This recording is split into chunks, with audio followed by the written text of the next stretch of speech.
PlayStation VR First Impressions. Virtual reality, VR, is a massive buzzword this year. Which in itself is pretty impressive given that even though there are three major VR headsets in the market at the moment, the Oculus Rift, the HTC Vive, and the PlayStation VR, none of them have a single killer app to speak of. The hype around VR may be a little reminiscent of the enthusiasm that built up around motion gaming a couple of years ago, but VR definitely seems to have a higher curiosity factor and a much bigger audience that truly believes that it's the way of the future. Sony seems to have developed its VR concept Project Morpheus, now rebadged as PlayStation VR, at the right time, but it still faces an uphill battle, as the recent hands-on time we set up with the equipment shows. If you're not planning to buy the upcoming PS4 Neo and using the PlayStation VR with the PS4, the setup process can be quite elaborate.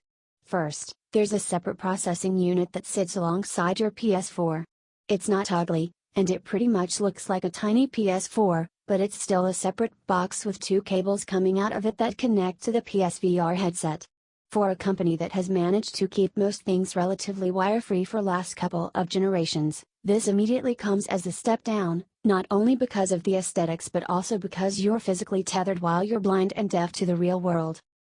Moreover, the headset itself seems a bit too flimsy for a mass-market unit. We were specifically instructed not to hold it by the eye unit, the part in the front with the display, as it will just snap and break. Honestly, without that instruction, that's exactly how anyone would have held the PSVR headset. If the device that ships to the real world is indeed that fragile, we might soon be faced with reports of breakage on day one. That said, once it was strapped on, very carefully by the demonstrator, the headset felt very comfortable and light, since the weight distribution is cleverly managed on your head. The screen then slides into place from the front, not depending on your face for support. The screen itself was pretty good, though not at the same level as an HTC Vive. The game we tried was Battlezone, a tank-based shooter that puts you in the armored vehicle's cockpit. The game controlled like a first-person shooter, and you could see your controller replicated inside the game, with real-time motion and button press replication. As soon as the demo starts, you can look around the cockpit and there is quite a lot of attention to detail towards the overall look, even at the back of the tank's interiors, which most people will probably never see. With the VR headset acting as the first-person camera, the left analog stick controls the tank, while the right stick controls the firing reticle. Setting the game inside a tank with similar controls to the ones in your hand seems like a genius way of bridging the gap between the real and virtual world. Head tracking was nearly perfect, with a hint of lag that most people wouldn't mind or even notice. Battlezone played as an arcade shooter with a bright neon design scheme. The game did away with the traditional heads-up display, HUD, we're used to in most games, replacing it with a simple radar-like unit that alerts you to where the shots are coming from. This was a bit of a step down, as you actually had to turn your head towards it every time to get an idea of who's shooting at you. It may be realistic, but gives you less information than a traditional HUD system that games typically have. Apart from that, the visuals also seemed like a downgrade when compared to what you would have been playing on the PS4.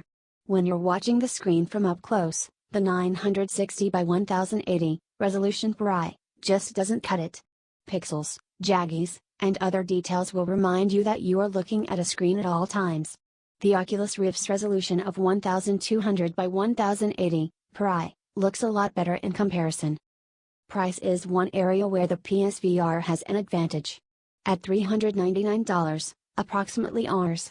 $26,500, it's much cheaper than the competition. But unfortunately, it's $399 only if you already own a PlayStation camera, which is mandatory for all VR games. And if you don't have a PS4, then add that to the overall cost as well. This, for a system that only has small, snackable experiences that last for only an hour or two. Even the games that have been announced for it, such as Resident Evil 7, Drive Club, and GT Sport, appear to play better without VR. Let's face it, there's no compelling reason to get a PSVR at this point of time.